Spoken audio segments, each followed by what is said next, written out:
ప్రార్థన చేసుకుందాం. అతి శ్రేష్టమైనటువంటి సమయానికి వచ్చి ఉండగా ప్రతి ఒక్కరూ కళ్ళు మూసుకోవాలి. ప్రతి ఒక్కరు కళ్ళు మూసుకోవాలి. అతి శ్రేష్టమైనటువంటి సమయానికి వచ్చి ఉన్నాం. వాక్యాన్ని ధ్యానించే సమయం. దైవజనులు మన మధ్యలో ఉన్నారు, వాక్యాన్ని బోధిస్తూ ఉంటారు కనుక ప్రతి ఒక్కరూ ప్రార్థనలో ఏకీభవించాలి. మీరు కూడా ప్రార్థన చేసుకోవాలి. ప్రభువా, నాతో వాక్యం ద్వారా మాట్లాడు, నా జీవితాన్ని సరిచేయి, నా కుటుంబంలో ఉన్నటువంటి పరిస్థితులను బట్టి నీవు నాతో మాట్లాడు నాయనా అని ప్రతి ఒక్కరూ మనస్సుతో ప్రార్థన చేయాలి, ఆత్మతో ప్రార్థన చేయాలి. ప్రార్థన చేసుకుందాం. మహాపరిశుద్ధుడు అయిన మా యేసయ్య, నీకు అనేకమైన వందనాలు, స్తోత్రాలు చెల్లిస్తూ ఉన్నాము నా తండ్రి. ప్రభువా, ఇంతవరకు నాయన చక్కటి పాటల ద్వారాను నా తండ్రి నీ నామాన్ని గణపరచడానికి మీరు ఇచ్చిన చక్కటి కృపణ ఆధిక్యతను బట్టి స్తోత్రాలు చెల్లిస్తూ ఉన్నాం నాయన. ఇంతవరకు మీరు జరిగించినటువంటి క్రమాన్ని బట్టి స్తోత్రాలు చెల్లిస్తూ ఉన్నాం. కృపా సత్య సంపూర్ణమైన మా యేసయ్య, నజరేయుడైనటువంటి మా తండ్రి నాయన, ఇంతవరకు ప్రభువా నిన్ను స్తుతించడానికి, కీర్తించడానికి, చప్పట్లు కొట్టి పాడి పొగడడానికి మీరు ఇచ్చిన గొప్ప అవకాశాన్ని బట్టి, సదవకాశాన్ని బట్టి స్తోత్రాలు చెల్లిస్తూ ఉన్నాం. నీ పక్షాన నీ దాసు నిలబడిపోతూ ఉండగా మీ ఆత్మచేత అభిషేకించండి. ఇక్కడ చేరవచ్చినటువంటి ప్రజలతో, యంత్ర శబ్దం ద్వారా వింటున్నటువంటి నీ జనులతో మీరే సూటిగా తేటగా మాట్లాడి ముచ్చటించి మహిమ తెచ్చుకోనమని, వాక్యంలో ఉన్నటువంటి లేఖన సత్యాలు మాకు తెలియజేయమని, నిత్యము నా తండ్రి నీ సన్నిధిలో ఉన్నటువంటి వాక్యంలో ఉన్నటువంటి ఆనందాన్ని వెతుకుతూ ఉండగా మీరే మాతో సూటిగా తేటగా మాట్లాడి మహిమ తెచ్చుకోనమని నజరేయుడైన యేసు క్రీస్తు నామములో ప్రార్థించి అడిగి వేడుకొంచున్నాము తండ్రి, ఆమేన్. దైవజనుడు వాక్యాన్ని చెబుతూ ఉన్నప్పుడు అందరూ శ్రద్ధగా వినాలి. అలాగే మన మధ్య ఉన్నటువంటి దైవజనులు విడుదల దేవదాసయ్య గారిని ప్రేమతో ఆహ్వానిస్తూ ఉన్నాం.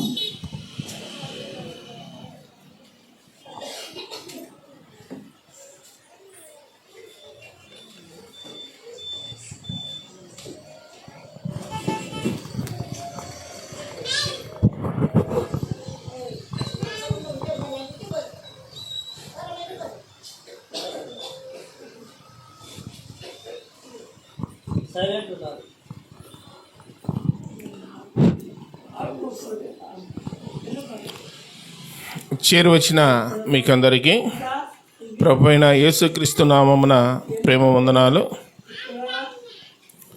దేవుని పరిశుద్ధ గ్రంథంలో లూకాస్వార్త 16వ అధ్యాయము 19 నుండి 2 వచనాలు చదువుతాను. ధనవంతుడు ఒకడు ఉండెను. అతడు ఊదారంగు బట్టలను, సన్నపునార వస్త్రమును ధరించుకొని ప్రతిదినము బహుగా సుఖపడుచుండువాడు. లాజరు అని ఒక దరిద్రుడుండెను. వాడు కురుపులతో నిండిన వాడై ధనవంతుని ఇంటి వాకిట పడి ఉండి అతని బల్ల మీది నుండి వాడు రొట్టె ముక్కలతో ఆకలి తీర్చుకొనగోరెను. అంతేగాక కుక్కలు వచ్చి వాని కురుపులు నాకెను. ఆ దరిద్రుడు చనిపోయి దేవదూతల చేత అబ్రహామురమున ఆనుకొంటకు కొనిపోబడెను. ధనవంతుడు కూడా చనిపోయి పాతిపెట్టబడెను.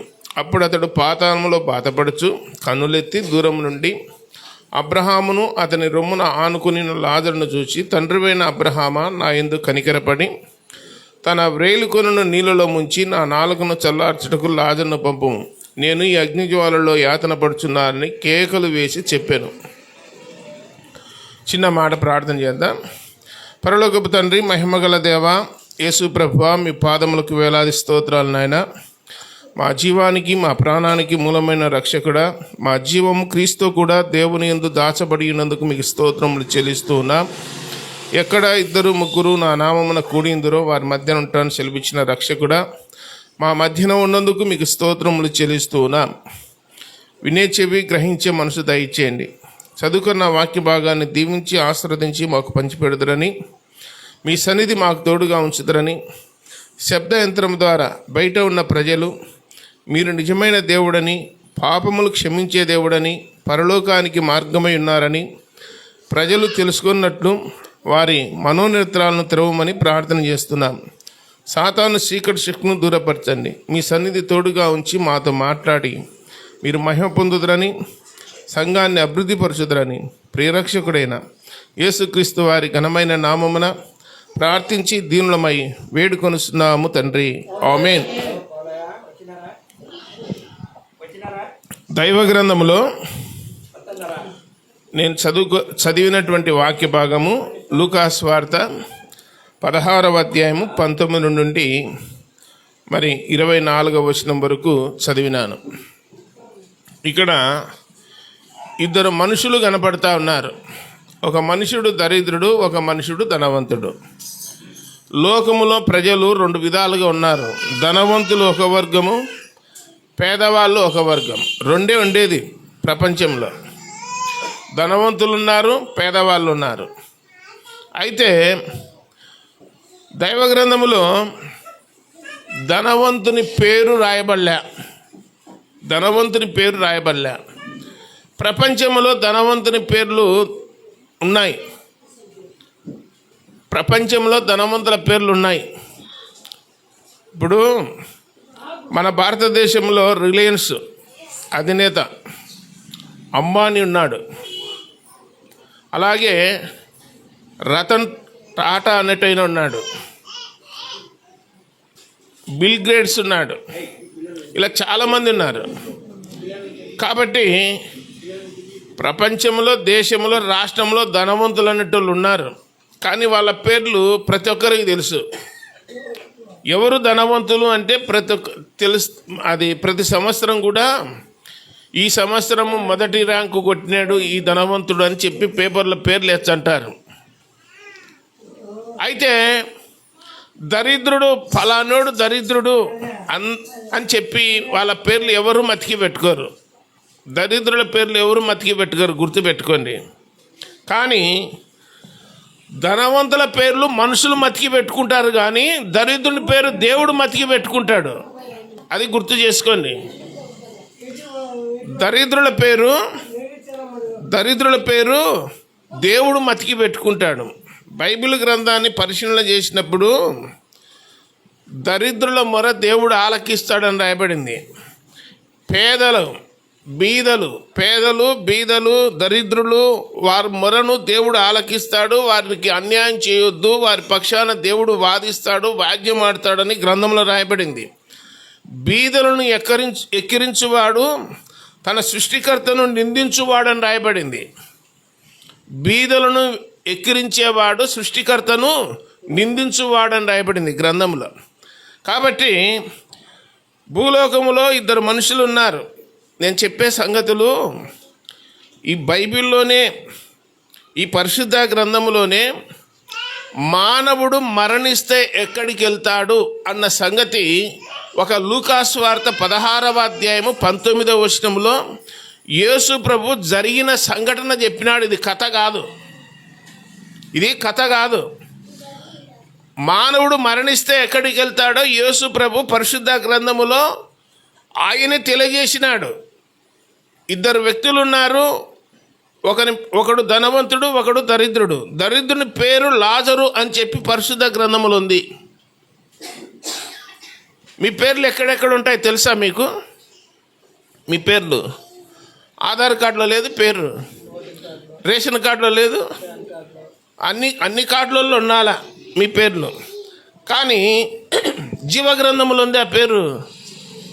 అది ఎక్కడ ఉంటుందన్న జీవగ్రంథం ఎక్కడ ఉంటుందంటే పరలోకములో ఉంటుంది. భూలోకములో యేసు ప్రభునందు విశ్వాసం ఉంచితే నీ పేరు జీవగ్రంథంలో రాయబడుతుంది. యేసు ప్రభునందు విశ్వాసం ఉంచాలి. విశ్వాసం ఉంచిన వారి పేరు ఎక్కడ రాయబడుతుంది? జీవగ్రంథములో. పరలోకములో నీతిమంతుల పట్టి అని రాయబడింది గ్రంథంలో. కాబట్టి ఇద్దరు వ్యక్తులు భూలోకములో ఉన్నారు. ఆ పట్టణం పేరు కానీ గ్రామం పేరు కానీ రాయబడలేదు, కానీ ధనవంతుడు ఒకడు ఉండెను అని రాయబడింది. ధనవంతుడు ఏం చేస్తున్నాడంటే ప్రతిరోజు సుఖపడుతున్నాడని రాయబడింది. ధనవంతుడు సుఖపడుతున్నాడు, ఆరోగ్యంగా ఉన్నాడు, బాగా ధనం కలిగి ఉన్నాడు. ఆయన ఏసీ రూమ్లో ఉన్నాడు, ఏసీ కారులో పోతాడు. ఆయనకు మంది మార్బలం ఉన్నారు. బయటికి వెళ్ళినప్పుడు ఆయన చుట్టూ మంది మళ్ళీ బయట నుండి వచ్చినప్పుడు జనాలు ఆయనకు స్వాగతం పలికేటోళ్ళు, ఆయనను అభిమానించేవాళ్ళు కోకలులుగా ఉన్నారు. కానీ ధనవంతునికి ఎవరు లేరంటే దేవుడు లేడు. ధనవంతునికి ఎవరు లేరు? దేవుడు లేడు. అదే స్థలంలో దరిద్రుడు ఉన్నాడు. అతని పేరు లాజరు. లాజర్ను పలకరించే నాదుడు లేడు. ఏమయ్యా టిఫిన్ చేసినా, అన్నం తిన్నావా అని అడిగేవాడు కూడా లేడు. ధనవంతునికైతే టైం టు టైం అన్ని తెచ్చిపెట్టే వాళ్ళు ఉన్నారు. అన్ని సదుపాయములు ఉన్నాయి. అతనికి అన్ని సదుపాయములు ఉన్నాయి. ముక్కు నచ్చినా, జలుబు చేసినా, దగ్గు పరిచయం పట్టినా, ఏది పట్టినా వెంటనే డాక్టర్లు వచ్చి చెకప్ చేస్తారు. ఎవరిని? ధనవంతుని. దరిద్రునికి జలుబు వచ్చినా, జ్వరం వచ్చినా, ఏదొచ్చినా పట్టించుకునే నాదుడు లేడు దరిద్రునికి. అందుకని సన్నపు నార వస్త్రాలు ధరించుకొని, ఊదారంగు వస్త్రములు ధరించుకొని ప్రతిదినము బహుగా సుఖపడుచున్నాడు. అయితే ధనవంతుని ఇంటి వాకిట ఒక మనుషుడు ఉన్నాడు. ఆ మనుషుని పేరు లాజరు. అతడు దరిద్రుడు. దైవ గ్రంథములో ధనవంతుని వాకిట ఎందుకు పడి ఉన్నాడు దరిద్రుడైన లాజరు? ఏం కారణమేమి? ఇప్పుడు అడుక్కుండేటోళ్ళు దండిగా ఉంటారు, బిచ్చగాళ్ళు. ప్రతి ఇంటికి వెళ్తారు, ఏదన్నా ఇచ్చే తీసుకుంటారు, లేకపోతే పోతంటారు. లేదు పోయి రాపంటే పోతంటారు. మనకందరికీ తెలుసు. అయితే ఈ దరిద్రుడు ధనవంతుని వాకిట పడి ఉన్నాడు అంటే అర్థం ఏంటంటే, ఆ ధనవంతునికి సంబంధించినటువంటి రక్త సంబంధి. ఇతడేం బిచ్చగాడు కాదు, అడుక్కుండేవాడు కాదు, ధనవంతునికి సంబంధించిన వాడే. ఏమింటే ధనవంతుడు పైసా కూడబెట్టి వాడు గొప్పోడైపోయినాడు. దరిద్రుడు ఉండేదంతా పోగొట్టుకొని ఏమి లేకుండా రిక్తహస్తాలతో మిగిలిపోయినాడు. కానీ ధనవంతుడు వీని మీద దయ చూపలేదు, ప్రేమ చూపలేదు, కనికరం చూపలేదు. అయ్యో శ్రమలు ఉన్నాడే, కష్టములు ఉన్నాడే, కురుపులతో నిండి ఉన్నాడే, నా ఇంటి వాకిట పడి ఉన్నాడే, వీనికి ఒక ముద్ద అన్నం పెడదాము, ఎవరినైనా పంపుదాము, వీనికి ఏదైనా పరిచర్య చేపిద్దాము, వీని కురుపులు కుక్కలు నాకుతూ ఉన్నాయి, వీనికి ఏదైనా సహాయం చేస్తాము, ఏదైనా హాస్పిటల్ దొరకపోదాము, డాక్టర్ దగ్గర చూపిస్తాము, ఒక ఇంజక్షన్ వేయిద్దాము, ట్యాబ్లెట్లు ఇప్పించామన్న ఆలోచన ధనవంతునికి రాలే. ఎట్లున్నాడంటే, నేను సంపాదించుకునే నేను తింటున్నా, మందికి ఎందుకు పెడతా? నేను నాది స్వార్థము. పక్కన సాటి మనిషి పట్ల నీవు నీళ్లు తాగేటప్పుడు కానీ, ఏదన్నా ఆహారం తినేటప్పుడు కానీ, ఆ దరిద్రుడు వాకిలి దగ్గర పడి ఉన్నాడు అని రాయబడింది. మతికి రావడంలే మనిషి. అంటే మానవత్వం అనేది లేదు, దయ అనేది లేదు. అంత కఠినంగా ఉన్నాడు. ఎవరు? ధనవంతుడు. కావాల్సినంత ఉంది. సరే, దేవుడు ఇదంతా గమనించినాడు. ఎన్నేళ్ళు చూసినాడో, 5 ఏళ్ళు చూసినాడో, 10 ఏళ్ళు చూసినాడో మనకైతే తెలియదు. కానీ మొత్తం మీద ఏం జరిగిందంటే, ధనవంతుని బల్ల మీద నుండి రొట్టె ముక్కలు కింద పడతాయంట. పడితే అవి ఏరుకొని తింటున్నాడు దరిద్రుడు. రొట్టె ముక్కలు కింద పడినటివి ఏం చేస్తున్నాడు? ఏరుకొని తింటున్నాడు. తర్వాత ఆ గిన్నె కడిగిన నీళ్ళు ఉంటాయి కదా, ధనవంతుడు అన్నం తిన్నాక గిన్నె కడిగారు, అవి తీసుకుపోయి బయట పోచి అన్నం మెతుకులు, అక్కడ ఆ అన్నం మెతుకుల కోసము కుక్కలు వచ్చినాయి, దరిద్రుని పక్కకు దొబ్బుతూ ఉన్నాయి. ఆ కుక్కలకు మెతుకులు దొరకక దరిద్రుని యొక్క కురుపులు నాకుతూ ఉన్నాయి. కుక్కలు కురుపులు నాకిందంటే రక్తం గారుతూ ఉంటే నాకినాయంటే రేబిస్ అనేది వచ్చేది. అది అందరికీ తెలుసు. మరి కుక్కలతో కలిసి ఆ మెతుకులు ఏరుకొని, రొట్టె ముక్కలు ఏరుకొని తిని బతుకుతూ ఉంటే ధనవంతుడు కళ్ళతో చూస్తున్నాడు, కానీ ఏమో కానీ దయ చూపలే. దేవుడు పైన నుండి అంతా చూస్తున్నాడు. చూసి ఈ దరిద్రుడు లాజరు భయం కలిగి, భక్తి కలిగి, హృదయంలో దేవుణ్ణి కలిగి ఉన్నాడు.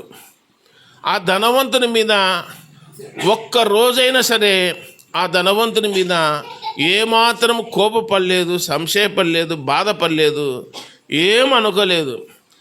నా రాత ఇంతే అని అనుకొని తను సహించుకున్నాడు, ఓర్చుకున్నాడు, అంతే తప్ప ధనవంతుని ఒక్క మాట కూడా అనలే. కానీ ధనవంతుడు మాత్రము ఇతని మీద జాలి చూపలే, కనికరం చూపలే. అయితే ఒకరోజు దరిద్రుడు చనిపోయినాడు అంటే కారణం ఉంది. ఏంటంటే అతని దగ్గర ఏమీ లేదు, తిననీకి లేదు, నీళ్ళు తాగనీకి లేదు, వస్త్రాలు ధరించనీకి లేదు, ఇండ్లు లేదు, ఎవని వాకిటప్పునో పడి ఉన్నాడు, కుక్కలతో సవాసం చేస్తున్నాడు. అందుకని ఆరోగ్యం క్షీణించి ఒకరోజు చనిపోయినాడు. దరిద్రుడు చనిపోయినాడు. చనిపోతే దేవదూతలు వచ్చి దరిద్రుని దేవదూతల చేత కొనిపోబడెను, అబ్రహాము రొమ్మున ఆనుకొనుటకు అని రాయబడింది. సరే, ధనవంతుడు ఉన్నాడు కదా, ధనవంతునికి ఆరోగ్యం భంగమైందా? ధనవంతునికి డాక్టర్లు లేరు, 10 మంది ఉన్నారు, అన్నీ చెకప్ చేసేటోళ్ళు. రోజు బీపీ ఉందా, షుగర్ ఉందా, అన్నం అరిగిందా లేదా, మంచి ఏసీ రూమ్లో ఉన్నాడా లేదా, మంచిగా నిద్రపోతున్నాడా లేదా. ఆయన బెడ్రూమ్లో రకరకాల మనుషులు. ఆయనకు ఒక దైవజనుడు చెప్తా ఉంటే విన్నాను, గూటం ఎడ్వర్డ్ విలియం అని. ఆయన చెప్తా ఉన్నాడు, ఆయన దేవుని నమ్మకం ముందు హైదరాబాదులో ఒక హోటల్ పోయినాడు, వైస్రాయ్ హోటల్ అలాంటిది. పోతే రోజుకు ₹1,00,000 ఆ రూముకు, రోజు ₹1,00,000. ఆ రాత్రి అన్ని ఫెసిలిటీస్ ఉంటాయి, తినడానికి, తాగడానికి, నిద్రపోనికి, ఆడడానికి, పాడడానికి అన్నీ ఉంటాయంట ఆ రూమ్లో. అని ఆ మంచం, ఆ బెడ్ మీద పడుకుంటే మెత్తగా గాల్లో తేలిపోయినట్టు ఉంటుందంట, గప్పుడు నిద్ర వచ్చారంట. అలాంటి ధనవంతులు ఉంటారంట ఆ రూమ్లో. ఆయనతో పాటు ఒక ఆమె డిస్కో శాంతి అని చెప్పి ఆమె కూడా ఆ రూమ్లో చేరిందంట. బటన్ నొక్కితే ఈత కొట్టడానికి స్విమ్మింగ్ పూల్ అని చెప్పి ఒకటి ఉంటుంది లోపల. ఇక్కడ బటన్ నొక్కుతానే మంచం మీద నుండి దాంట్లో పోయి పడిందంట నీళ్ళల్లో. మళ్ళీ ఆడ కూర్చుంటేనే బటన్ ద్వారా పైకి వచ్చిందంట. బట్టలు తేమ దుడుచుకోవడానికి చేతులు లేకుండా మిషనే దుడిచేసిందంట ఆమెకు. అలాంటి సౌఖ్యంగా ఉన్నారు. ఆయన చెప్తా ఉంటే విన్నాను నేను. కాబట్టి ఈ ధనవంతునికి అలాంటి ఫెసిలిటీస్ ఉన్నాయి, ఏం ఇబ్బంది ఏం లేదు. మరి ఎంత సౌఖ్యంగా ఉన్నా, ఎంత సంతోషంగా ఉన్నా, ఎంత సుఖపడుతున్నా ప్రాణానికి గ్యారెంటీ ఉందా? లేదు, ప్రాణానికి గ్యారెంటీ లేదు. అందుకని ఒకరోజు సడన్గా హార్ట్ అటాక్ వచ్చింది, గుండె ఆగిపోయింది ధనవంతునికి. ఆగిపోతానే పలానా ధనవంతుడు చనిపోయినాడు రా, టీవీలో న్యూస్లో వస్తుంది, పలానా ధనవంతుడు చనిపోయినాడని, పేపర్లో పడింది, అన్ని ఛానళ్ళు వస్తుంది, అందరికీ తెలిసిపోయింది. ధనవంతుని శూన్యకి అనేకులు వచ్చన్నారు. మీకు అర్థం కావాలా కదా. సినిమా యాక్టర్లు ఎవరైనా చనిపోతే క్యూ కట్టినారు శూన్యకి పరామర్శించనీకి. అక్కడ ఎంతమంది వచ్చారు, ముఖ్యమంత్రి పోతాడు, సినిమా హీరోలల్లో పోతారు, హీరోయిన్లలో పోతారు, ఎవరన్నా ఒక ప్రముఖుడు చనిపోతే. అలా ఈయన ఇంటికి కూడా జనాలు క్యూ కట్టినారు, ధనవంతుడు బారా చనిపోయారా అని. 1000 మంది వచ్చి చూసిపోతున్నారు. బ్యాండ్ మేళాలతో ఊరేగించుకుంటూ పోయి భూస్థాపన చేసినారు. ఎవరిని చేసినారు? ధనవంతుడిని. దరిద్రుడు చనిపోతే మున్సిపాలిటీలు కూడా ఫోన్ చేసినా, వచ్చాంలే ఇప్పుడే, ఏమి సాయంత్రం నాకు ఉండర్రి, తీసుకుపోయినారు. వాళ్ళు బూడిచిపెట్టినారో లేదో తెలియదు, పాతి పెట్టబడినట్టు. దరిద్రుడు పాతి పెట్టబడినట్లు గ్రంథంలో లేదు. ధనవంతుడైతే పాతి పెట్టబడినాడు. అంత ఘనంగా మర్యాద జరిగింది ధనవంతునికి. ఇంకేమైంది లోకంలో? ధనవంతుడు చనిపోయినాడు, దరిద్రుడు చనిపోయినాడు. ఇంకా లోకంలో ఏముందంటే ఏమి లేదు, అంత బాగుంది. కానీ వాళ్ళు చనిపోయినాక ఎక్కడున్నారో గ్రంథంలో దేవుడు చెప్పినాడు. చనిపోయిన తర్వాత ఎక్కడుండేది గ్రంథంలో చెప్పినాడు. భూమి మీద బ్రతికి ఉన్నప్పుడు ఎక్కడుండేది కూడా చెప్పినాడు. ఇద్దరు ఒకసాటిని ఉన్నారు. చనిపోయినాక ఇద్దరు ఒకేసాటికి పోయినారా? పోలే. ధనవంతుడేమో పాతాళం పోయినాడు, దరిద్రుడేమో పరలోకం పోయినాడు. ఏమి కారణం అంటే అక్కడ అడుగుతా ఉన్నాడు, ధనవంతుడు అడుగుతా ఉన్నాడు, తండ్రివైన అబ్రహామా, నేను ఈ అగ్నిజ్వాలలో యాతన పడుతున్నా, నాకు గొంతు ఎండిపోతా ఉంది, నాలుకను చల్లార్చుటకు లాజర్ను పంపి అని అబ్రహామును అడుగుతా ఉన్నాడు. అప్పుడు అబ్రహాం అన్నాడు, నా కుమారుడా, ఏమంటున్నాడు, నా కుమారుడా, నువ్వు భూలోకము ఉండినప్పుడు నువ్వు సుఖం పొందినావు, భూలోకములు ఉండినప్పుడు సుఖం పొందినావు, ఇప్పుడు యాతన పడుతున్నావు భూలోకాన్ని వదిలిపెట్టినాక. ఇది న్యాయమే, నువ్వు యాతన పడడం న్యాయమే. అయితే దరిద్రుడు భూలోకములో ఏం పొందినాడు? సుఖం పొందినాడా? శ్రమ పొందినాడు, బాధ పొందినాడు, ఎంతో ఓర్చుకున్నాడు, ఎంతో సహించుకున్నాడు, ఎవరినే కానీ ఒక మాట అన్నాడు కాదు. ఈరోజు ప్రభును కలిగి ఆయన అబ్రహాము రొమ్మున ఆనుకొనుటకు పరలోకములో చేరినాడు. మరి ఈ ధనవంతుడు అంటా ఉన్నాడు, అబ్రహామును చూసి అంటాడు, తండ్రివైన అబ్రహామా అంటున్నాడు. తండ్రివైన అబ్రహాం అని ధనవంతునికి ఎవరు చెప్పినారు? ఎట్లా కనుక్కున్నాడు అబ్రహామును అంటే మీకేమర్థం కావాలంటే, ఈ మాదాపురంలో ఈ రోడ్డు పక్కన ఈ మందిరంలో కొద్ది మంది వచ్చి వాక్యం వింటున్నారు. ఊర్లో వాళ్ళ రాలేదు కదా.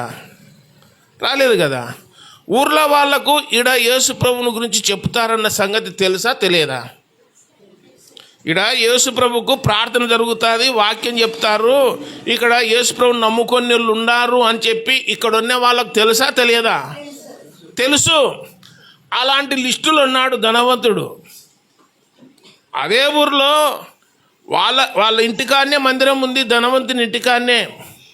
కానీ ఒక్కరోజు కూడా మందిరంలో వచ్చి వాక్యం వినలే. ఎవరు? ధనవంతుడు వినలేదు. అందుకే నామకార్థ క్రైస్తవుడు కాబట్టి ఇప్పుడు అంటున్నాడు, తండ్రివైన అబ్రహామా అంటున్నాడు, పిలుచన్నాడు. ఇప్పుడు ముక్కు ముఖం తెలియని వాళ్ళని ఎవరైనా ఏమక్క బాగుండావా అంటామా? మనకు తెలిసిన వాళ్ళనే అయితే కదా పిలిచేది. తెలియని వాళ్ళని ఏమంటాము? ఏ ఊరమ్మా మీది అని అంటాము తెలియని వాళ్ళను. ఇప్పుడు ధనవంతునికి అబ్రహాము తెలుసా తెలియదా? తెలుసు. అంటే తెలిసినోడే అని అర్థమైంది. తండ్రివైన అబ్రహామా అంటానే అర్థమైంది. మరి ఎందుకు యేసుప్రభుని నమ్ముకోలే నువ్వు? ఏడ నమ్మకం నీకు? ఏడ తిరుగుబాటు ఉంది? ఏడ టైం ఉంది? ఏడ సమయం ఉంది? నేను సుఖపన్నీకి సమయం ఉంది, కానీ మందిరానికి పోనీకి, వాక్యం చదువుకోనీకి, ప్రార్థన చేసుకోనీకి నాకు దేవుడు అక్కర్లేదు. ఎందుకంటే నాకు ఎప్పుడే కానీ శ్రమ అనేది తెలియదు, బాధ అనేది తెలియదు, నష్టం అనేది తెలియదు, ఇబ్బంది అనేది తెలియదు, నాకు ఏది తెలియదు. అన్ని సౌఖ్యంగా ఇచ్చినాడు దేవుడు. కాబట్టి దేవుని మందిరానికి నేను ఎందుకు పోవాలా? నాకేం అవసరమా? మందిరానికి వచ్చేది ఎవరు? ఇబ్బంది ఉన్నోళ్ళు, సమస్యలు ఉన్నోళ్ళు, అనారోగ్యం ఉన్నోళ్ళు, రోగాలు ఉన్నోళ్ళు, బాధలు ఉన్నోళ్ళు, వీళ్ళంతా ఎవరి దగ్గరికి వచ్చారు? దేవుని దగ్గరికి వచ్చారు. ధనవంతునికి ఏం పని ఉంది దేవుని దగ్గరికి రానికి? నాకు అక్కర్లేదు దేవుడు అన్నాడు. కానీ అందరినీ బ్రతికిచ్చేది ఎవరు? దేవుడే.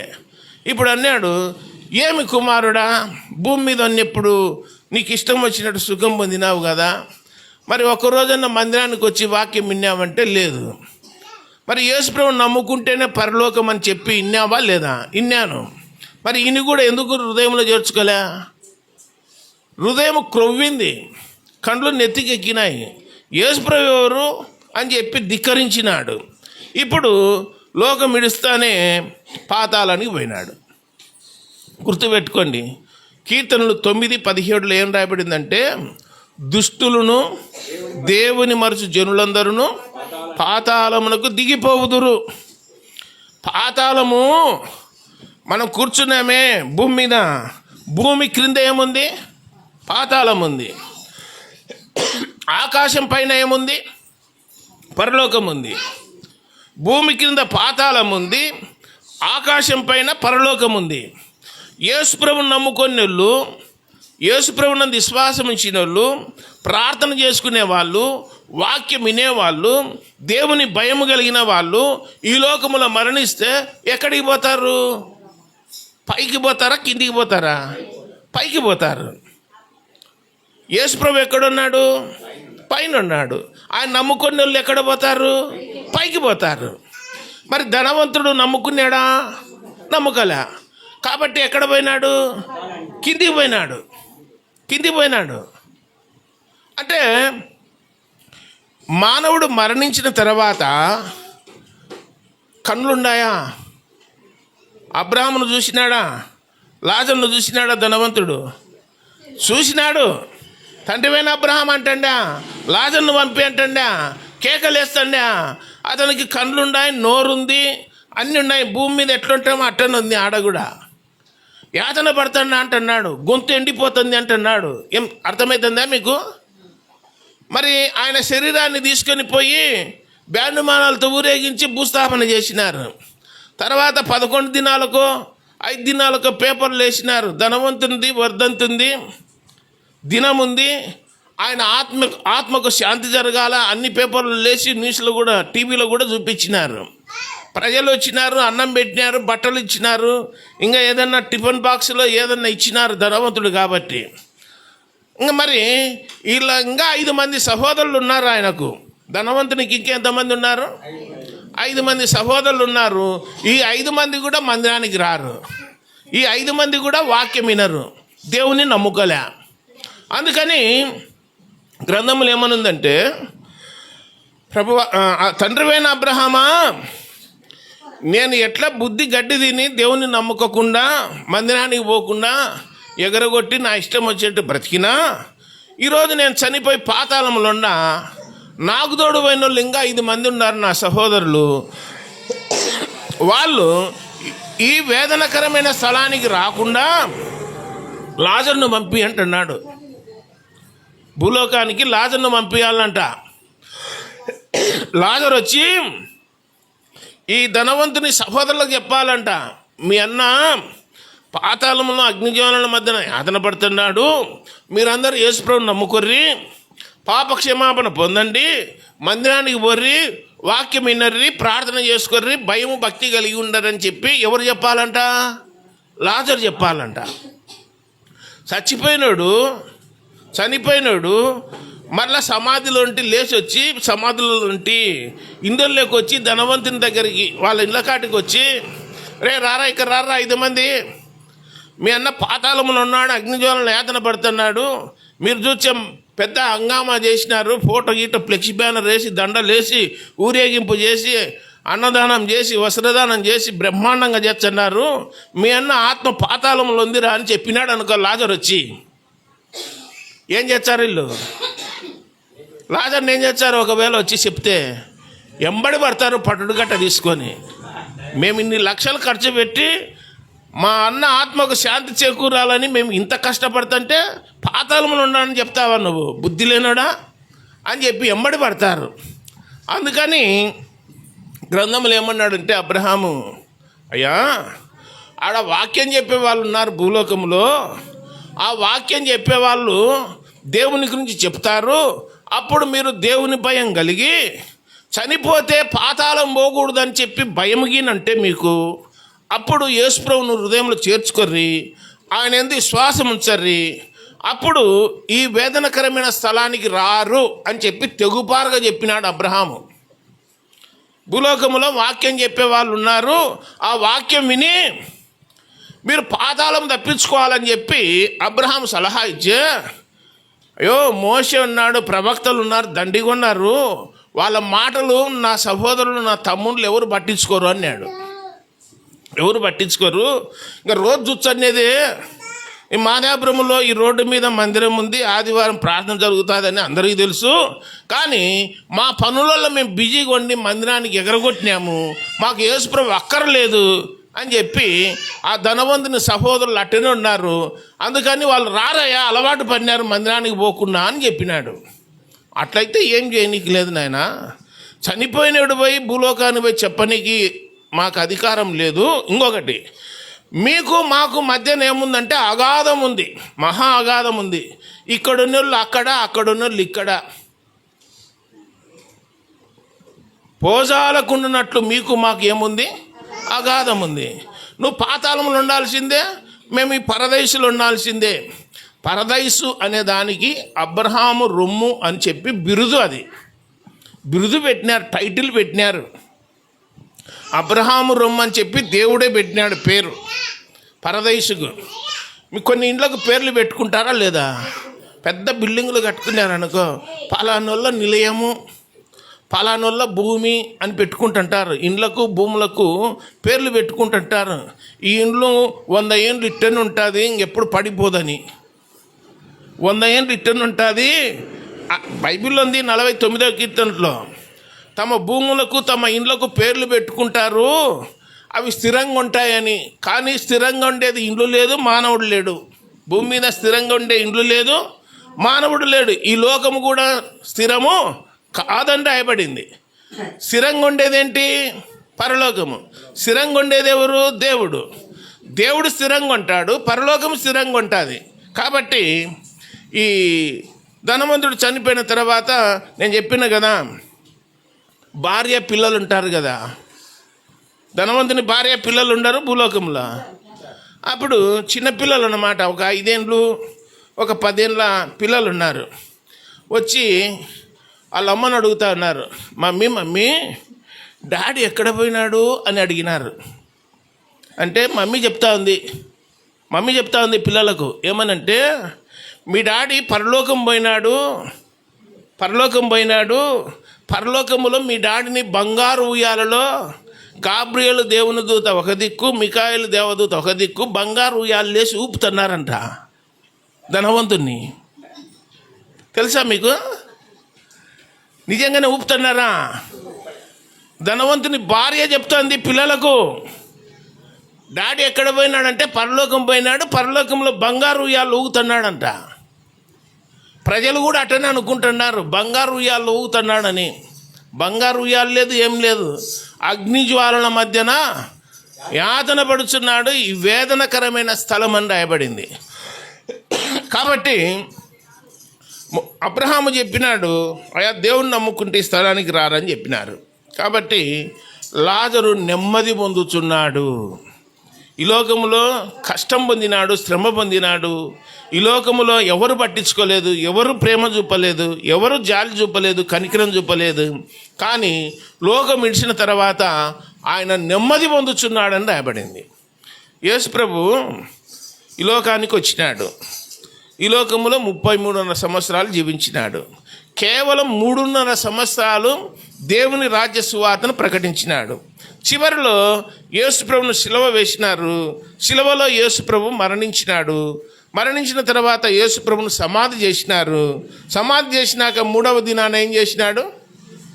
తిరిగి లేచినాడు. ఇప్పుడు యేసుప్రభు నమ్ముకొన్నోళ్ళు చనిపోయినా యేసుప్రభు తిరిగి లేచినాడు కదా, ఆయన నమ్ముకొన్నోళ్ళు కూడా తిరిగి లేస్తారా లేరా? ఒకటే మాదిరి. యేసుప్రభు చనిపోయి తిరిగి లేచినాడు, ఆయన నమ్ముకొన్నోళ్ళు కూడా తిరిగి లేస్తారు అని గ్రంథంలో రాయబడింది. నమ్మనోళ్ళు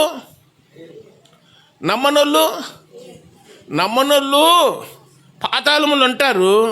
కానీ 1000 ఏళ్ళ పాలన అయినాక, 1000 సంవత్సరాల పాలన అయినాక భూలోకంలో నమ్మనోళ్ళు కూడా లేచారు సమాధుల్లో నుండి. ఎందుకు లేచారంటే అగ్నిగుండములో నరకములో పోయేబడికి. పాతాళం అనేది ఈ లోకమున నమ్మనోళ్ళు పోయేది, నమ్మకుండా ఉన్నవాళ్ళు పోయేది పాతాళం.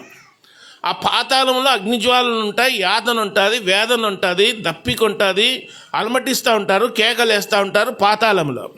అయితే నమ్మకుండా చనిపోయిన వాళ్ళను దేవుడు ఒకరోజు వాళ్ళను కూడా పిలుస్తాడు 1000 ఏళ్ళ పాలన అయినాక. అప్పుడు ధవల సింహాసనం తీర్పు అనేది, ఆ తీర్పుకి వస్తారంట వీళ్ళంతా. వచ్చి వీళ్ళనంతా తీసుకుపోయి అగ్నిగుండములో లేక నరకములు వేస్తారు. అక్కడ అగ్ని ఆరదు, పురుగు సావదు. అది మహాభయంకరమైనది. అది 2వ మరణం అన్నాడు. అదే మరణము? 2వ మరణము. అగ్నిగుండంలో యుగయుగాలు కాలుతన్నాలంగా. ఇంకా అక్కడ మాట్లాడే అవకాశం కూడా లేదు. పాతాళములో అబ్రహాముతో మాట్లాడే అవకాశం అని ఉంది, కానీ అగ్నిగుండంలో ఏముండదు, మాట్లాడే అవకాశమే లేదు. ఇంకా యుగాలు కాలుతూ ఉండాలి. ఆ అగ్నిగుండాన్ని తప్పియనికే యేసుప్రభు శిలువలో ప్రాణం పెట్టింది. అర్థమైందా? పాతాళము, అగ్నిగుండము ఈ రెండింటిని తప్పియడానికి యేసుప్రభు ఏం పెట్టినాడు? ప్రాణం పెట్టినాడు.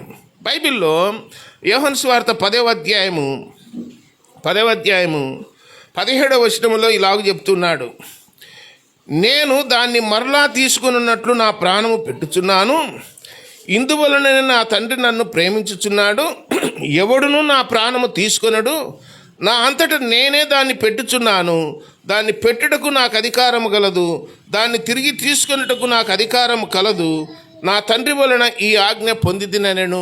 యేసు ప్రభు ప్రాణం పెట్టడానికి, ప్రాణము తిరిగి తీసుకోవడానికి అధికారము కలిగిన వాడు.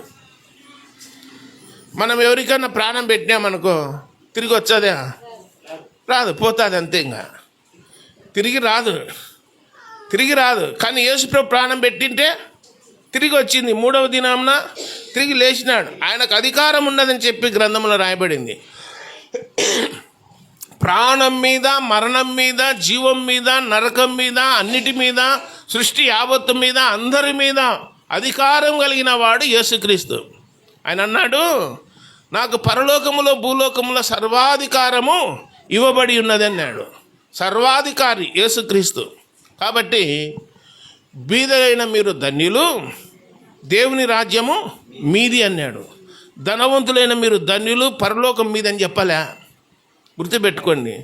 అందుకే ధనవంతుడు పరలోక రాజ్యములో ప్రవేశించడం కంటే ఒంటె సూది బెజ్జములో దూరడము సులభం అన్నాడు. కాబట్టి బీదలు, దిక్కులేనోళ్ళు, అనాథలు, ఏమి లేనోళ్ళు అందరూ మందిరానికి వస్తారు. నంద్యాల పెద్ద చర్చ్ ఉంది, క్రిస్టమస్ అప్పుడు వచ్చారు. ఇటుపక్క అటుపక్క తండోపతండాలుగా ఉంటారు జనాలు. క్రిస్టమస్ అప్పుడు క్రైస్తవులు దాన ధర్మాలు చేస్తారు, అన్నం పెడతారు, బట్టలు ఇచ్చారు అని చెప్పి ఎదురు చూస్తూ ఉంటారు. దిక్కులేనులు, అనాథలు, రకరకాల మనుషులు. వాళ్ళ కళ్ళలో సహాయం చేసినారంటే ఎవరికి చేసినట్టు? బైబిల్ ఏం చెప్తుంది? దిక్కులేనులకు, అనాథలకు, బీదలకు వాళ్ళ కళ్ళ సహాయం చేసి ఎవరికి చేసినట్టు? దేవునికి చేసినట్టు అని రాయబడింది. ఎవరికి చేసినట్టు? దేవునికి చేసినట్టు. కాబట్టి ఈ ధనవంతుడు దరిద్రుడైన లాజరుకి ఏమైనా సహాయం చేసినాడా? ఏం చేయలే. కాబట్టి నేరుగా ఎక్కడ పోయినాడు? పాతాళం పోయినాడు. మానవుడు మరణిస్తే ఎక్కడికి పోతాడో ఒక పరిశుద్ధ గ్రంథములో మాత్రమే ప్రపంచంలో యేసుప్రభు చెప్పినాడు. ఇంకెక్కడ లేదు. మానవుడు ఎక్కడికి పోయేది గ్రంథములో మాత్రమే చెప్పినాడు. ఇంకొక విషయం గుర్తుపెట్టుకోండి. ఇప్పుడు శరీరం ఉంది కనుక శరీరంతో మాట్లాడుతున్నాం, ప్రాణం కలిగి ఉన్నాం, మాట్లాడుకుంటున్నాం, మందిరానికి వచ్చున్నాం, వాక్యం వింటున్నాం, అన్నీ చేస్తున్నాం, పనులు కూడా చేసుకుంటాం. కానీ ప్రాణం పోయినాక ఇప్పుడు ఎట్లున్నామో అట్టనే ఉంటాం. ధనవంతుడు లాజరు ఉన్నారా లేదా? అబ్రహాం ఉన్నాడా లేదా? వాళ్ళంతా చనిపోయి పైన ఉన్నారా లేదా? వాళ్ళ సంభాషణ వింటున్నామా లేదా? మరి మనం కూడా అంతే. వాళ్ళు మనుషులే, మనము మనుషులమే. అబ్రహాము దరిద్రుడైన లాజరు దేవుని నమ్ముకున్నారు, వాళ్ళు పరదేశంలో ఉన్నారు. దొంగ కూడా సిలువ వేయబడిన నేరస్తులలో ఒక దొంగ ఉన్నాడు. దొంగతో యేసుప్రభు ఏమన్నాడు? నేడు నీవు నాతో కూడా పరదేశంలో ఉంది అన్నాడు. పాతాళంలో అని చెప్పలే. కాబట్టి దైవ సన్నిధిలో ఆలోచన చేసినప్పుడు మనుషుడు ఎక్కడికి వెళ్ళాలనో డిసైడ్ చేసేది, నిర్ణయం చేసేది దేవుడు. నువ్వు ఎక్కడికి వెళ్ళాలనో నిర్ణయం చేసేది దేవుడు. అయితే ఆ నిర్ణయానికి కట్టుబడి ఉండాల్సింది మనం. యేసు ప్రభునందు విశ్వాసం ఉంచితే, ఆయన ఎందు విశ్వాసం ఉంచితే మన పేరు ఎక్కడ రాయబడుతుంది?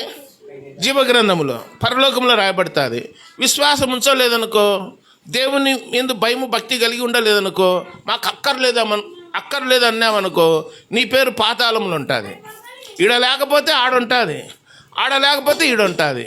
బైబిల్ అంటాడు, ప్రకటన గ్రంథం 15వ అధ్యాయం 20వ వచనములో, ఎవని పేరైనను జీవగ్రంథమందు రాయబడినట్టు కనబడకపోతే వాడు అగ్నిగుండములో పడవేయబడును అని రాయబడింది. ఎవని పేరైనను జీవగ్రంథములో రాయబడినట్టు కనబడకపోతే వాడు అగ్నిగుండములో వేయబడును అన్నాడు. మరి పేరు ఎవరు రాస్తారు? పేరు రాసేది ఎవరు తెలుసా మీకు? మనము ఏ రోజైతే యేసు ప్రభువును హృదయంలో చేర్చుకుంటామో ఆ రోజే నీ పేరు రాయబడుతుంది. మేము యేసు ప్రభువును హృదయంలో చేర్చుకున్నాము, యేసు ప్రభువే మాకు రక్షకుడు, యేసు ప్రభువే మాకు దేవుడు, యేసు ప్రభు మా కొరకు ప్రాణం పెట్టినాడు, యేసు ప్రభు దేవుని కుమారుడు అని ఎవరైతే విశ్వాసం ఉంచుతారో వారు నీళ్ళల్లోకి పోయినాక బాప్తిసం తీసుకుంటారు. బాప్తిసం తీసుకున్నారంటే సాక్ష్యం చెప్పినారని అర్థము. యేసు ప్రభు దేవుడు, దేవుని కుమారుడు, ఆయన పరలోకం ఇస్తాడు అని చెప్పి సాక్ష్యం చెప్పినారని అర్థం. ఏ రోజైతే అలాంటి సాక్ష్యం నువ్వు చెప్తావో అప్పుడే నీ పేరు ఎక్కడుంటుంది? జీవగ్రంథంలో ఉంటుంది. భూలోకంలో నాకు యేసు ప్రభు అక్కర్లేదు అన్నామనుకో, పరలోకంలో కూడా అక్కర్లేదంటాడు. ఈడ ఎవరైతే ఒప్పుకుంటారో ఒప్పుకున్న వాళ్ళ పేర్లు పరలోకములు కూడా దేవుడు ఏం చేస్తాడు? ఒప్పుకుంటాడు. ఈడ ఒప్పుకుంటే ఆడ ఒప్పుకుంటాడు. ఈడ కప్పినారనుకో, అతిక్రమములు దాచిపెట్టువాడు వర్ధిల్లడు, వాటిని ఒప్పుకొని విడిచిపెట్టువాడు కనికరము పొందునని చెప్పి రాయబడింది. కాబట్టి ఒక ఉపమానం చెప్తాను, వినండి. ఒక ఊరిలో ఒక దేవుని నమ్ముకున్నాడు చనిపోయినాడు.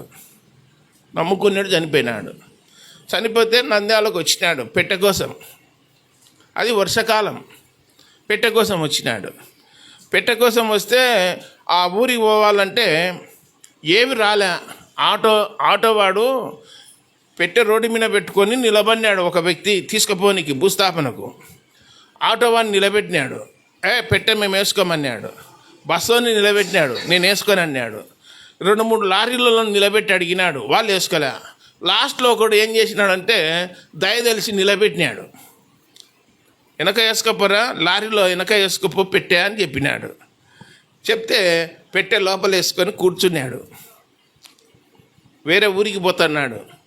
ఒక మధ్యలో 2-3 గ్రామాలు వచ్చినాయి. వాళ్ళ ఊరు ఇంకా చాలా దూరం ఉంది అన్నమాట, 20 కిలోమీటర్లు. మధ్యలో 2-3 గ్రామాలు వచ్చినాయి. మధ్యలో ఇంకా కొందరు ఏం చేసినారంటే లారీ ఆపినారు. వేరే ఊర్లో పోయేటోళ్ళు ఆపితే లారీ ఎక్కి వెనక కూర్చున్నారు లారీ లోపల. చిన్నగా వర్షం మొదలైందంట. వర్షం పడుతుందంట. పడుతుంటే ఈ పెట్టె తీసుకొచ్చుకున్నాడు కదా, వాడు ఏం చేసినాడంటే వర్షాన్ని దడిచిపోతాని చెప్పి దాని మూత తీసి లోపల పనుకున్నాడంట. దేంట్లో? పెట్టెలో పనుకున్నాడంట, వర్షాన్ని దర్శకుండా. మిగతా వాళ్ళు మధ్యన ఎక్కినారు కదా, వాళ్ళు ఏం చేస్తున్నారు, వరే లోపలికి పోయినా బాగుండరా క్యాబిన్లోకి, దీంట్లో తడుచున్నామని చెప్పి దాన్ని ఆనుకొని ఉన్నారంట 3 మనుషులు. మాటికి పెట్టే మూత కదులుతుంది అంట. ఏందబ్బా మూత కదులుతుంది అని చూస్తున్నానంట. దానికి వెళ్ళే ఏం వర్షం ఎక్కువైతట్టుంది అని చెప్పి మూత అట్లా తెరిచి చూసినాడంట. మూత తెరిచి చూచానే ఆ లారీలో ఎక్కిన వాళ్ళు 3 ఆపురా నాయన అని డ్రైవర్ని ఆపి ఆ లారీలో నుండి దుమికి పొలాలలో పడి ఉరుకంట. ఎందుకు ఉరికినారు? శవం లేచిందిరా నాయనంగా అని. పెట్టెలో నుండి శవం లేచిందని చెప్పి. శవం లేచాదా పెట్టెలో? లేదు. తర్వాత ఏమ్రా అట్లా ఉరికినారని డ్రైవర్ అడిగితే, నేనేం చేసా స్వామి, వాన పడుతుంటే తడుచారని పెట్టెలో పనుకున్నా, మూత కదిలే అలా ఉరికిపోయినారు, ఇంక నేనేం చేయొచ్చు అని చెప్పినాడు. అర్థమైందా? యేసుప్రభు అట్లా కాదు. సమాధిని బంధిస్తే, గొలుసులతో బంధిస్తే 3వ దినాన గొలుసులు పలపల అవేమైనాయి? తెగిపోయినాయి, ఊడిపోయినాయి, ఇంకంతే పటాపంచలు అయిపోయినాయి.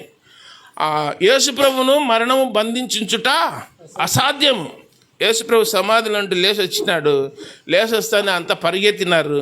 2 దేవదూతలు అక్కడ ఉన్నట్లు రాయబడింది.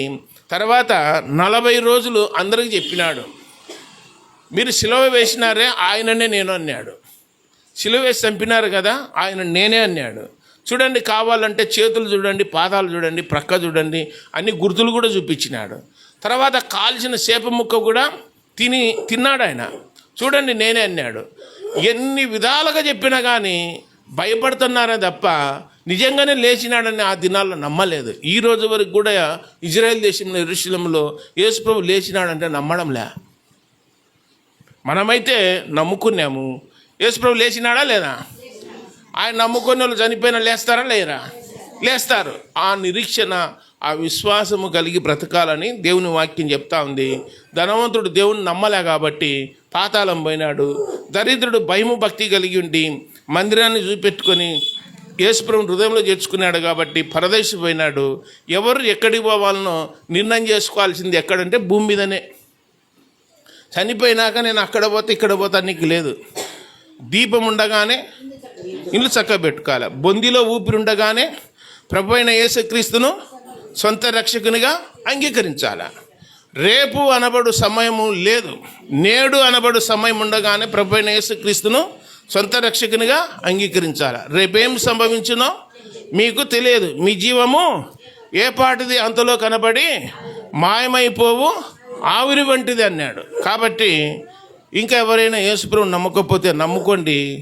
నమ్ముకుంటే పరలోకము, నమ్మకపోతే నరకం. దేవుడి తలంపులన్నింటినీ దీవించునుగాక. ప్రార్థన చేద్దాం.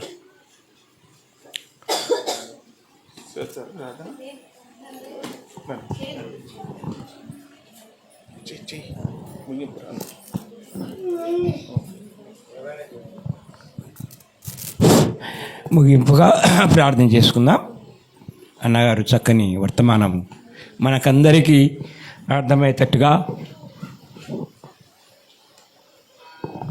ధనవంతుడు ఎక్కడికి పోయినాడో, లాజరు ఎక్కడికి పోయినాడో అనే విషయం మరి అందరికీ అర్థమయ్యేటట్టుగా తేటగా మనమందరము బాగా తెలుసుకోవాలి.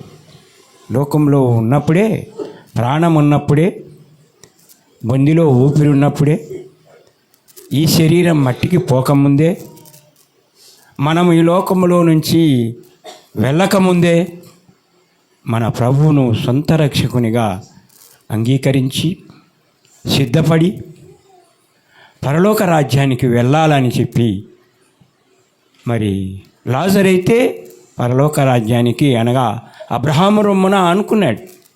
ఈ లోకంలో బీదవాడు, పేదవాడు, లాస్ట్కు అన్నం కూడా లేదు ఆయనకు, రొట్టె ముక్కలు ఏరుకొని బ్రతికినాడు. అలాంటి ఆ లాజరు మరి అబ్రహాము రొమ్మున ఆనుకున్నట్టుగా ధనవంతుడు కూడా భయంకరమైనటువంటి పాతాళానికి వెళ్ళిపోయాడు. అక్కడ అన్నగారు బాగా చెప్పారు. మరి నేను ఇంకా చెప్పడానికి వీల్లేదు కనుక ప్రార్థన మాత్రం చేస్తాను. మనకు సరిగ్గా టైము 8 అయింది, మంచి టైము. అన్నగారు మరలా నందాలకు వెళ్ళాలా కనుక ఈ సమయంలో మనము ముగింపుగా ప్రార్థన చేసుకుందాం. ప్రార్థన చేసుకొని అందరు తలలో ఉంచండి, ప్రార్థన చేసుకుందాం. ప్రేమ కలిగిన మా పరలోకపు తండ్రి, నీకు వందనాలు, స్తోత్రాలు నాయన. మీరు మమ్మల్ని ప్రేమించి మరి ఒక శనివారం మీరు ఇచ్చారు, నీకు స్తోత్ర. ఈ శనివారంలో ప్రభువా ప్రార్థించి ఆశించిన రీతిగా మరి అన్నగారు తండ్రి, మరి నాయన దేవదాస్ అన్నగారు ఇంకా అయ్యగారు వచ్చారు. నాయన మాకు ఎంతో చక్కని వర్తమానం నాయన ధనవంతుని గురించి, లాజరుని గురించి వివరముగా, విఫలముగా అందరికీ అర్థమయ్యేటట్టుగా తండ్రి మీ యొక్క ప్రియ బిడ్డలు, మీ దాసులు తండ్రి మరి దేవదాసన గారు ఎంతో విశదముగా చెప్పారు. ప్రభుని స్తోత్ర. నిజంగా చక్కని మాటలు మేము వినగలిగితే నీకు వందనాలు చెల్లించుకుంటున్నాం. మరి అందరూ కూడా ఈ సమయాన్ని ఉపయోగించుకున్నారు నాయన, రాగలిగినారు మందిరానికి, మరి నీ మాటలు వినగలిగినారు, నీకు స్తోత్రాలు. నిజమే నాయన. మరి రేపు ప్రభు దినం, నిన్ను స్తుతించుకొని ఆరాధించుకునే దినం ప్రభా, నిన్ను మయంపరుచుకునే దినం. రేపటి కొరకు అందరినీ మీరు సిద్ధపాటు చేయండి ప్రభువానికి స్తోత్రాలు. అన్నగారు కూడా ప్రయాణంలో ఉన్నారు, ప్రయాణాన్ని చేయాలా ప్రభువా. చేరవలసిన గమ్యస్థానము సుఖముగా క్షేమంగా చేరుటకు మీరు తండ్రి మరి వారి ప్రయాణాన్ని మీరు ఆశీర్వదించమని కూడా ప్రార్థన చేస్తున్నా. చిత్తమైతే మరి సమయంలో మీ ప్రియ బిడలు మరి మందిరానికి మరి ఆహ్వానితులై మరి ఇంకా చక్కని మాటలు చెప్పటానికి కూడా మీరు సమయం దయచేస్తారని కూడా ప్రార్థన చేస్తున్నాం. మరి నాయన దేవదాస్ అన్నగారి యొక్క కుటుంబాన్ని దీవించండి. ఇంకా అన్నగారు ఉన్నారు, వారి కుటుంబాన్ని కూడా దీవించండి. వారి సేవను మీరు ఆశీర్వదించండి. సంఘాలను మీరు దీవించమని కూడా ప్రార్థన చేస్తున్నాం. ఇప్పుడు నీ ప్రియబిడలు వారి కుటుంబాలకు వెళ్తున్నారు, వారితో ఉండమని, చక్కని నిద్ర ఈ రాత్రి మాకు అందరికీ దయచేయమని, మరి యొక్క వేకజామున అందరం లేచి నిన్ను స్తుతించుకునే భాగ్యం, నిన్ను జ్ఞాపకం చేసుకునే భాగ్యము మాకందరికీ దయచేయమని, రేపు అందరూ కూడా వచ్చి ఆరాధించుకునే భాగ్యం మీరు దయచేయమని, మీరే మహిమ ఘనత ప్రభావములు పొందమని, ప్రియకుమారుడు మా ప్రభువు మా రక్షకుడు మా కొరకై ప్రాణం పెట్టి తిరిగి లేచిన యేసయ్య దివ్య నామాన్ని బట్టి అతి వినయముగా వేడుకుంటున్నాము తండ్రి. ఆమేన్. మన పరమ తండ్రి అయిన దేవుని ప్రేమయు, మన ప్రభు అయినటువంటి యేసు ప్రభు యొక్క కృపయు, పరిశుద్ధాత్మని యొక్క అన్యోన్య సావాసం ఇప్పుడును ఎల్లప్పుడూ సర్వలోకములో ఉన్నటువంటి సకల పరిశుద్ధులకును, ఇక్కడ చేరవచ్చినటువంటి నీ బిడ్డలందరికీ వారి కుటుంబాలకును సదాకాలం తోడైండు స్వామి. ఆమేన్. ఆమేన్. అందరికీ వందనాలమ్మా. వందనాలు అన్న.